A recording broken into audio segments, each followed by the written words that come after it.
To my monthly webinar series where it gets together the first Thursday of every month, talk about an educational topic about passive real estate investing or active real estate investing, something to do with private placements every single month that educates you, the investor.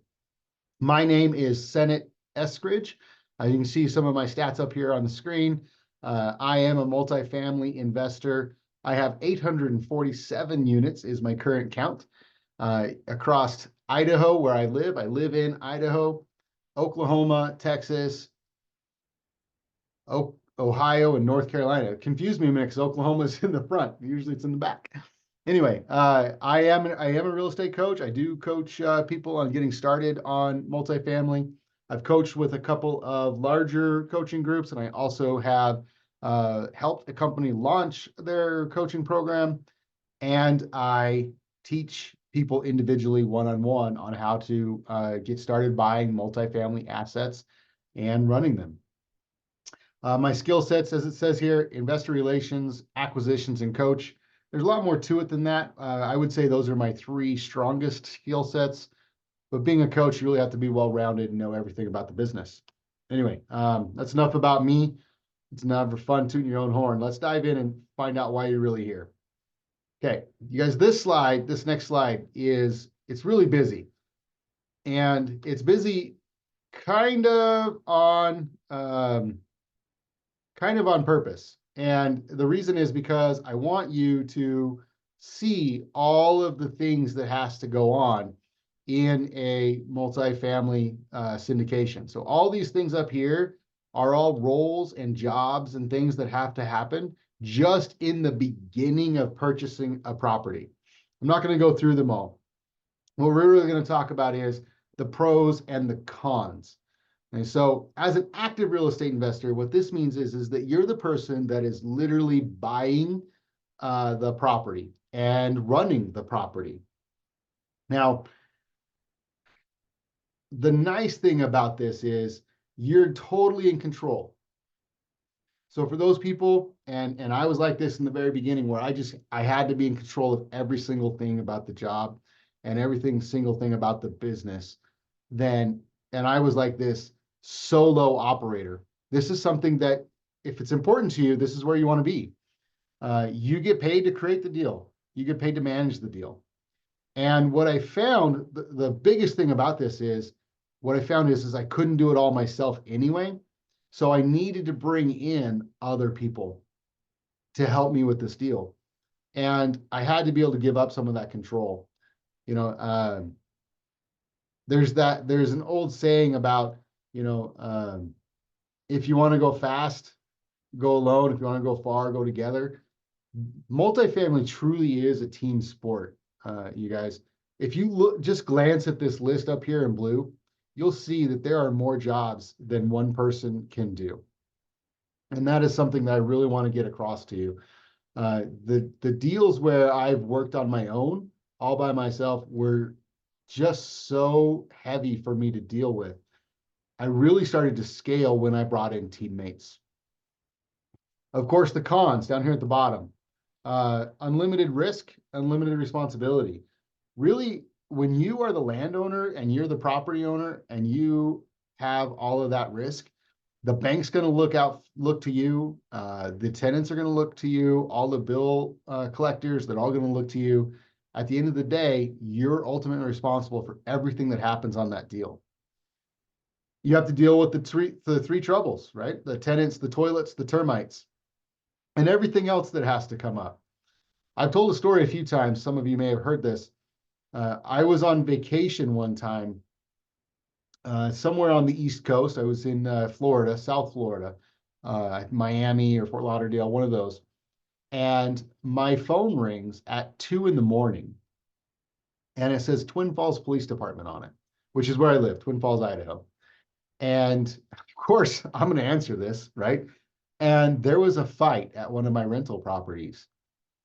And they literally broke the door down at one of my rental properties. And I had to be the one to get that phone call because I had the buck stops with me. I was dealing with those three troubles. And so I had to call somebody at, 2 in the morning and wake them up, one of my handyman, to go and fix this door and just board it up temporarily over the night and then deal with it the next day. But I had to deal with all of that.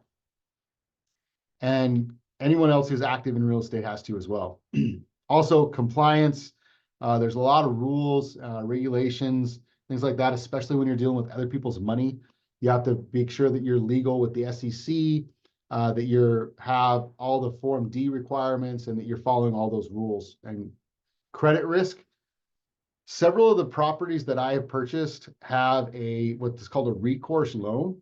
And what that means simply is, just like on your single family house, if you don't pay the bill, the bank's going to come knocking on your door and they're going to ask, hey, give me my money. And if you don't pay it, they can take whatever you own. They can take your car, they can take your, probably not a retirement account, but definitely the cash you have in your personal bank account, that type of thing.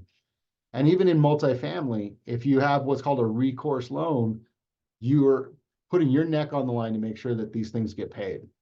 Now, there are non-recourse loans out there. They do exist. But I'm here to tell you as a coach, every loan out there is recourse. And if you don't pay the bill, they're going to come knocking. It might be harder for them to take some of your personal things, but they're probably going to try. There's a lot of carve-outs and things like that that exist. And, if you lose a property, the bank's not going to be happy about it.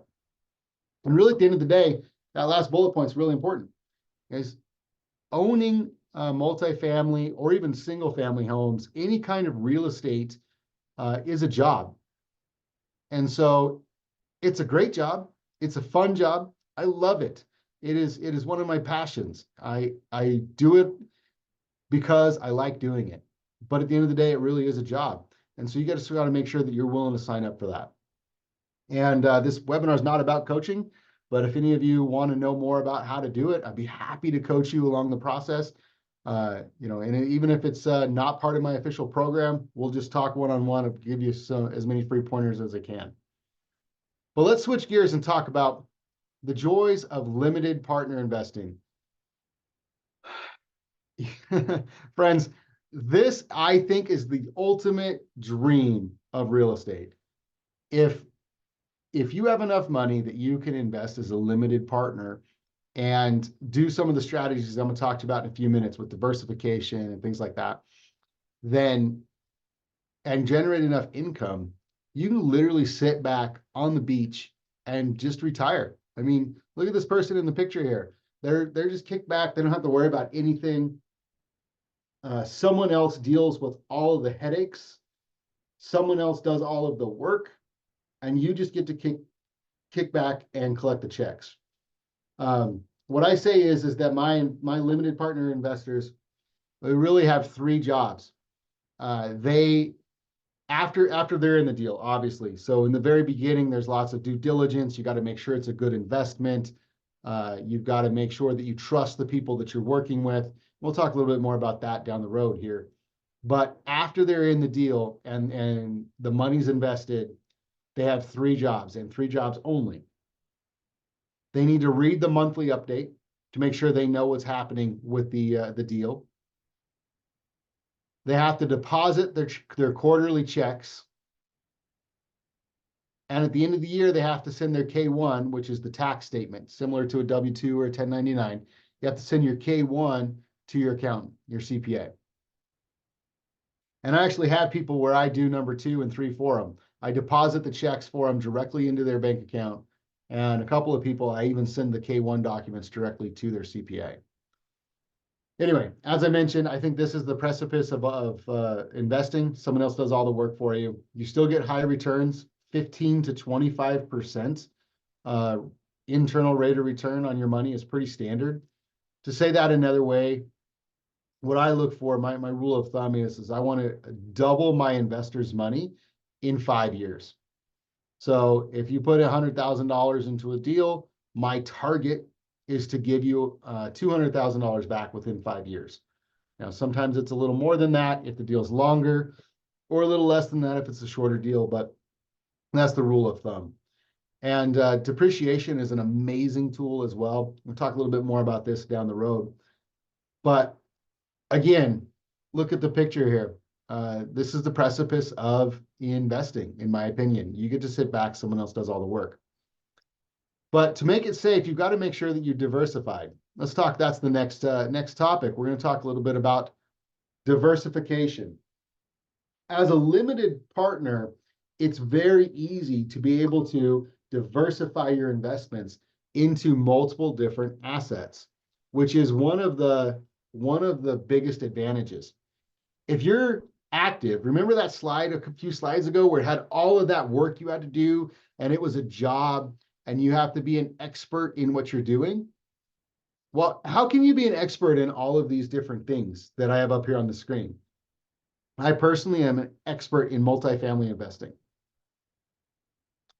but I have partners and people that I invest with, that I give money to, my own money and my investors' money, who are experts in mobile home parks, self-storage, build to rent. I just did a build to rent investment a couple of months ago with one of my partners, Neil Bawa. What about development? Or something that's not even in real estate directly, but debt or lending or oil and gas. The key to diversification is taking the money that you have to invest and breaking that up into multiple different asset types. So let's just say you have $1 million that you want to invest over the next couple of years. You know, what I'd love to see somebody do, multifamily is my favorite, so of course I'm going to be biased to that, but I'd love to see somebody take and put, say, $500,000 into multifamily, and then put $250,000 into mobile home parks, and then $100,000 into self-storage, and maybe another $100,000 in oil and gas, and then the last $50,000, let's put it in development. You can see here on this this graph, I know it's hard to read sometimes when you get graphs and things like that on these PowerPoints and webinars, but these cap rates, what this is cap rates, or said another way, a very simplistic way, is the rate of return on an asset class if you paid all cash. That's a very simplified definition of what a cap rate is, but you can see this dark color is hotels, and this is apartment homes, and this is office, industrial, and retail. They do kind of similarly follow different lines, and you know, when one is up, the rest of them are up, but they all kind of diverge and go differently. If you look right here, there's this little pit right here about 2010 that hotels faced, but the other ones didn't face it. And you know, the yellow line here is in a different divergence than some of these other industrials. Multifamily is very stable and a very stable asset class. You've got mobile home parks that are a little bit more compressed, and the returns naturally are lower in those, unless you can find a value add, someone that can go in and increase them, right? So the old mom and pops, they're not getting a great return on them. So when you buy them, there's a lot of opportunity for a lot of upside down the road. So if you've got a really good operator that can turn them around really quickly, you can make a ton of money on them. Self-storage and industrial are really, really stable, kind of down the fairway type of money. Build to rent and development have really, really big upside, but less cash flow. Debt and lending, this is typically a more stable cash flow style play. And oil and gas, there's a lot of great opportunities in oil and gas. We'll have a whole webinar about that down the road in a couple of months. I'm looking to diversify some of my personal money into oil and gas, and I'd love for some of you to take that journey with me. It's a very unique and very awesome investment. The other thing, though, you have to pay attention to is the location, right? Everyone's heard the cliche in real estate. The three most important things are location, location, and location. I personally have investments here. You can see it on the list: Idaho, Texas, Oklahoma, Ohio, and North Carolina. To me, the most important thing is the operator that's running the deal. And I have partners in all of these states. and I'm quickly growing the partnerships that I have in other areas. I'm probably later this year, I'm going to have a deal come out in Phoenix, Arizona, and possibly even one in the Dakotas. I have an operator that I'm working with in that area. But you really got to pay attention to the areas of the country that you want to invest. Now, I don't want to get political here, so I hope I don't offend anybody. But as a rule of thumb, I only invest in red states. Now, I don't care which way you vote. I don't care which way you lean, but it's very hard to deny that the red states are more favorable to landlords. They're more favorable to the business side of things. And so that's the reason that I lean towards investing in those areas. That said, I have a friend, Anthony Vicino, who is invested in Minneapolis, Minnesota. It's pretty blue, and he's crushing it. So it is possible to make money in blue states.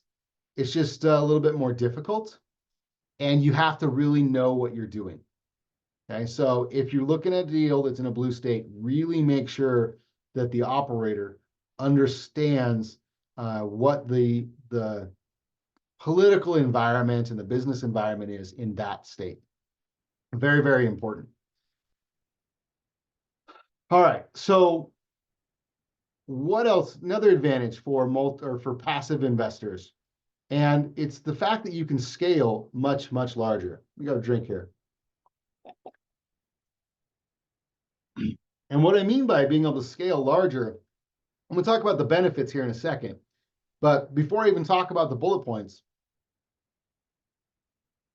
I've said the story several times that anybody can buy a duplex or a triplex and rent it out. And yes, I mean that. I see some of the names on here. I recognize several of you. I recognize several of you. And I know that any one of you can buy a duplex and rent it out and become a landlord and deal with the tenants, the toilets, the termites. But to be able to buy a multifamily apartment building on your own takes a special set of skills, a big team, and a lot of money. Okay? And the benefit of being in a syndication or one of these limited partners is that you get to pool your money with other people. Okay, so you take 50,000 here and 100,000 there and 250,000 there, and you add it all up, and you've got $2 or $3 million, and you can buy a much, much larger building. For example, if you had a $5 million building and you needed a 20% down payment, which is pretty low, right? But it's an 80% loan to value. You need $1 million to buy this $5 million building. If you're spreading that across 20 investors, that's not a lot of money per investor. Or what if you want to buy a $50 million building? Well, use that same 20%. Now it's only $10 million. If you're spreading that across 20 investors, that number gets pretty big. But why not spread that across 200 investors? So now for only $50,000, you can get a piece of a $50 million building. The analogy I really like is, would you rather have a grape or a slice of watermelon? I didn't make that up, right? I borrowed it from someone else that's really, really smart, but I love that analogy. Why does it matter, though? So let's talk about why does size matter? Well, it really comes down to that very first bullet, efficiency. All of these things are about efficiency and scale. I put in here, buy one faucet. Now go buy 100. Have any of you ever been to Home Depot or Lowe's and you're sitting there looking at some part? It doesn't matter if it's a light switch or whatever, and you're looking at this light switch and it's $2.99 or something like that. And then you look down below and there's this contractor pack and you can get 10 of them for $25. Well, do the math real quick. That's only $2.50.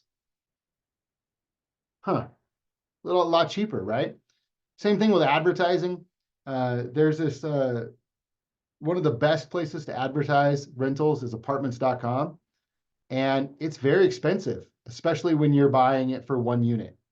But if you have 28 of the exact same units, now it's a lot less expensive per unit. You have professional management, better amenities, right? If you're buying a $50 million building, there probably better be a pool and gym and covered parking. But this second to last bullet point is my favorite: profitability NOI increase. For this, I've got to really explain to you a couple of bullet points. Some of you may get this already, so if I'm simplifying it too much for you, I'm sorry, but let's explain. So the first thing is, if you're looking at a single family house, their value is based on comparative sales. So what that means is that your neighbor's value of your home impacts the value of your home. It's very simple. If your neighbor has a really nice house and sells their house for more, your value goes up. If your other neighbor has a really crappy house and sells their house for less, your value goes down. Well, multifamily and most commercial things, like the stuff we talked about earlier before, mobile home parks and industrial, all that kind of stuff, it's not based on comparative sales. It's based on an NOI and a cap rate. So let me explain to you what NOI means. NOI, it stands for net operating income.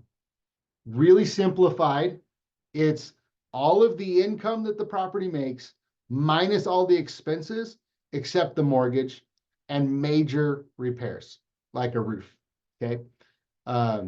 So just be simple. It's income minus expenses except the mortgage, just to make it really, really simple. And then you take that number and you divide it by a cap rate. So let's just say a cap rate of 5.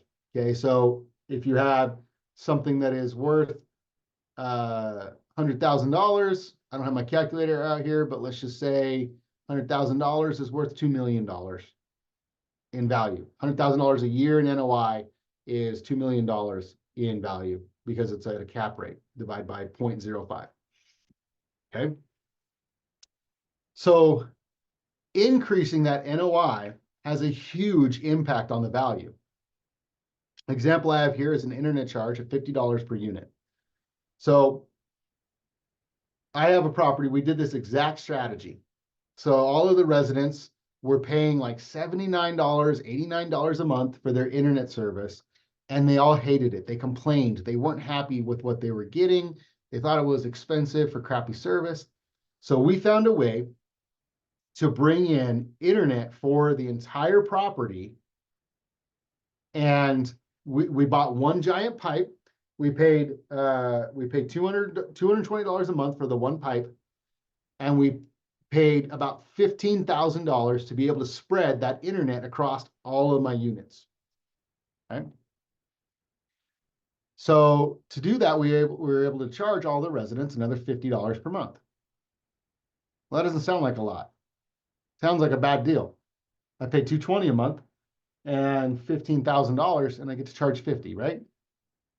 Well, hold on. So what if you have 100 units? 100 units at $50 a month for 12 months is $60,000 a year that you're able to bill your residents. So you can see really quickly, it didn't take me very long to pay back that $15,000, right? And the $220 a month doesn't really matter anymore because I'm making significantly more than that. But that's a $60,000 per year increase to the NOI. And you remember what I told you the cap rate was at a 5 cap? What do you think that did to the value of the property? Well, it's $1.2 million increase in the value of the property. I don't know about any of you, but I think that's a pretty good deal. Pay 15 grand to get 1.2 million back. And that's the power, you guys, of these commercial style properties and getting into larger units, larger unit counts. It's all about scale. Also, the other risks go down, occupancy and repairs. I tell a story all the time about having a mainline water break. Cost me $4,500. I put a new furnace into a property, cost me $5,000. Well, if you're on a single family house and you're only making $100 a month per unit, or $100 a month for that house, that's $1,200 a year. That's like 3 or 4 years to pay it back on a single family house. But if you have 100 units where you're making $200, $300, $400, $500, then it's easy to pay those back. You can see the risks is just a lot lower. The other thing is on a single family house, if you have an empty unit, how much money are you making? Yeah, zero. In fact, negative. You're losing money. On a 100-unit property, if you've got 1 unit vacant, you've got 99 other units paying the bills. I said this at the beginning, guys, but if you have any questions, feel free to drop them in the chat or in the question and answer section, and I'll be sure to get to those at the end. All right. So the other advantage of being a limited partner, you have limited risk. We talked earlier about the general partners or the people putting the deal together. They have all the risk. So what does a limited risk mean? Well, limited risk is simply that. As a general rule, your risk is limited to the amount of money that you invest into a single deal. So we talked about diversification earlier, remember? So if you put 100,000 here and 50,000 there, then you're going to be limited if all hell breaks loose and that property just doesn't perform well, then you're going to potentially lose the amount of money you put into that single property. Okay. Worst case scenario, that value goes to zero. Because that's probably not going to happen. I've done 17, 18 deals now, and I've never seen a case like that. I do have one that's struggling. Let's be real. I do. Out of the 17 deals, I have one that's struggling. Are they going to lose all their money? Probably not. They're not going to make a whole lot on it, but they're not going to lose all their money. And then in rare exceptions, you do get what's called a capital call. And what that means is the person you're investing with, literally, it's exactly what it sounds like. They're going to call you on the phone and they're going to say, hey, Alex, hey, Isaac, you put $50,000 into this deal and it's not working very well. We're struggling with it. We need to refinance it, or we got to buy a roof, or we got a main water line break, and we don't have enough reserves. We don't have enough cash in reserves. So we're going to need you to kick in some extra money. Now, anytime you do one of these deals, it's very important that you read the contract that you get. It's called a PPM, or a private placement memorandum. It's important you read these. But in that PPM, it describes what happens when there's a capital call. Now, there's usually, they're almost always optional. Almost always. I've never seen one that is absolutely mandatory that you participate in. I'm not saying it doesn't exist. I'm saying I haven't seen it. Now, there's 2 different ways that this works. Okay, so if you choose not to participate in it, then the amount that you have in your percentage ownership just goes down by whatever you don't invest. And I know that's weird. Let me explain. Let's use $100,000 as a simple formula. Okay. If you would have had $100,000 in here and they're asking for a 20% capital contribution, you'd have to put in another $20,000. Well, if you don't do it, then your percentage of ownership goes down to what you would say you have $80,000 if you would have invested $80,000. That's the normal. That's what I see most of the time. There is sometimes a incentivized or a extra penalty for not participating in a capital call. So what that would look like is take that same 100,000, and if they're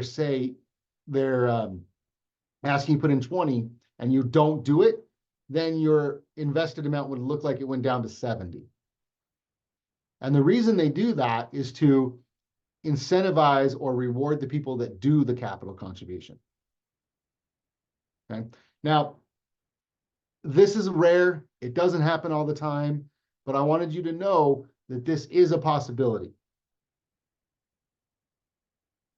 There are risks, but they are limited. Conversely, as a general partner, as I said earlier, they take on all the other risks, right? The tenant risks, the credit risks, all the things we talked about way back in the other slides, but they are there. All right, so Senate, you're talking about all these amazing things, right? Why is a limited partner so awesome? Well, what are the cons? Because you guys, let's be real. Every single thing has got pros and cons. I don't care, what you're talking about. Everything has pros and cons. First one is they're long-term investments, right? We're talking a short deal is 3 years. A long one is 7. The average is probably about 5. I have one that's 10. That one's like super rare. Most people don't want to do 10 years, but they can. So if you're looking for quick flips on your money, that's probably not for you. Limited liquidity. Well, what does that mean? What it means is you can't invest in one of these deals and call me up in 3 months and say, Senator, I want your money back. You're in there for that 3 to 7 years. Now, is there a way to get your money back earlier? Yes, there is. But what I say is the analogy that I use is there's exit ramps along the freeway, but they might be under construction. So now, I know that's confusing, but what I mean is that someone basically has to buy you out of your investment, and that's difficult. Now, we do have things that are like debt funds and things like that that have much shorter timelines, 6, 9, 12 months, something like that. But you really got to understand, you've got to be in there for the long haul. Whatever the timeline is on these investments, you got to be willing to have your money in there. Think of it like a CD at a bank, a certificate of deposit. You've got to leave the money in there for the duration to get the return. Also, the limited control, right? So limited partner, you have limited risk, but you have limited control. As a general rule, the person that's running the deal is going to make all the decisions. And you've got to just trust them that they're going to do a good job. Now, if there are times, rare times, where they're really not doing a good job, you can, raise your hand and get all the other limited partners together and you can replace the general partner. That is possible. Very rare. You're really reliant on that deal sponsor. And then the last thing I put on here is it's difficult to 1031. So if you really have a lot of capital gains and you're really worried about those capital gains, it can be done. I'll probably do another webinar in the future about setting up what's called a TIC. It's called a tenant in common, TIC. That's how you do a 1031 with a syndication. But it is a very complicated thing, and we'll talk about it in the future. All right, those are the cons. 1, 2, 3, 4, 5. Not very many. All right, friends, this is my last slide here. If you're interested in one of these investments, I would love to talk to you. If you use this link here, senateeskridge.com/invest, you can use this to join my private investor group. It'll ask you a few questions about you and your background, and then you can just set up a 15-minute call with me. I can learn about your goals and your background, let you know a little bit more about me, and any deals I have coming up. Let's take a peek here at questions. Okay, first one says, what is an NOI? I do think that I answered that, but maybe this came in before, but let me answer it again. The NOI stands for net operating income. And what that is basically it's income minus expenses, except the mortgage and major CapEx items. So NOI, net operating income. What is a cap rate? A cap rate is simply the valuation that you use for a specific asset class in a specific market. Kind of another rule of thumb. This is not gospel, you guys, but the cap rates kind of follow the interest rates. So if you can figure out what a commercial interest rate is, then you can know that as a rule of thumb across the country, that's a good cap rate for, say, multifamily. Some things are like then plus one or minus one of that interest rate. Things that impact the cap rate, these are things like age of the property, any kind of amenities on the property. So, multifamily is going to have a specific cap rate. Mobile homes are going to have another cap rate. Industrial parks are going to have another cap rate. But really, as a passive investor, as a limited investor, I don't really care much about the cap rate. I'm going to do a webinar. I have it planned out in a couple months that's all about the how to compare the returns of a passive investment. And cap rate's not one that you really care about. The ones that really matter, in my opinion, and I'll break them down for you here right now. They're not on this slide. It's bonus material for you guys, okay? So there is the equity multiple. And what that means is how much money are you getting back? How many times your money are you getting back? So for example, a 2x equity multiple would be double your money. So a 2.5x equity multiple would be 2.5 times your money. Now, that's a really good metric to look at, but it really doesn't tell you much because a 3-year return at a 2x equity multiple is a lot better than a 7-year return at a 2x equity multiple. So the one that I really encourage people to look at next is called AAR, or average annual return. What this does is it adds up all the money you get, so that 2x equity multiple, for example, and then divides it by the amount of time you're in a deal. So 2x equity multiple in 5 years would be a 20% return. Let's break down that number for you. You get all your money back and then another 100% of your money in 5 years. So 100 divided by 5 is 20. So that's the number I look for when I'm looking at a return, is a 20% average annual return.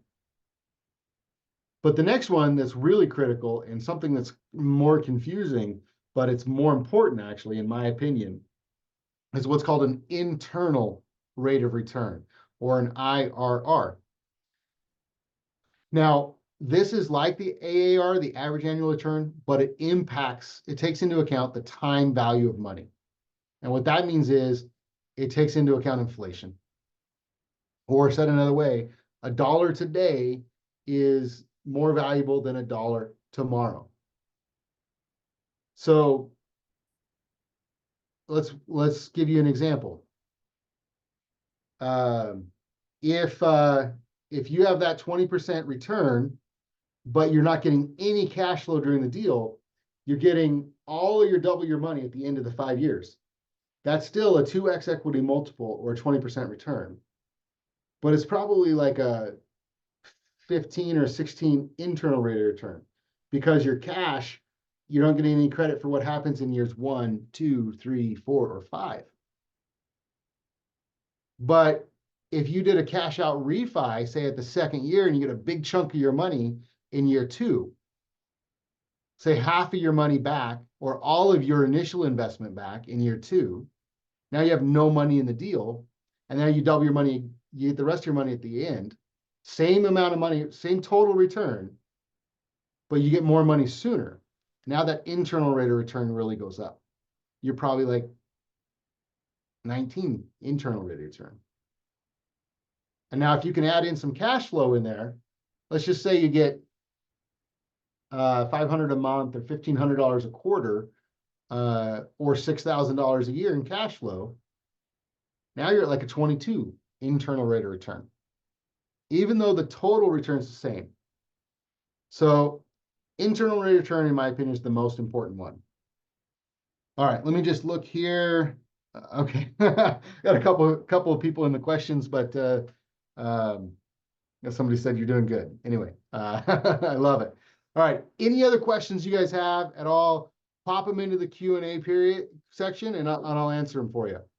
While people are doing that, I have down here at the bottom, for educational resources, there's a tons of stuff on my website. I've been on several podcasts. I've got about 100 blog articles. I've got an education or an investor one-on-one course. I'm working on a couple of books that are going to come out real soon. That'll all be on there, senate-eskridge.com. And one more last plug for the Invest with me. Go to senate-eskridge.com/invest, and you can join my private investor club and set up a call. Somebody answered a question here. How do we get your help on getting our first deal? Would love you as a coach. I love that. Thank you so much. Let's use that same link. I know it doesn't say coach, but senate-eskridge.com/invest. And in there, there's a section that's a comment section when you're booking the call, and just put in here, interested in coaching services. And we'll just have a 15-minute call about coaching. For those of you that are interested in it, it's one-on-one right now. There's not a big program. You don't have hundreds of people in there that are distracting you or anything like that. It's you and me working on your business. And I can usually get somebody their first deal pretty quick. So, and then I'm here to hold your hand through the process. All right, friends, I tried to have this done in 45 minutes.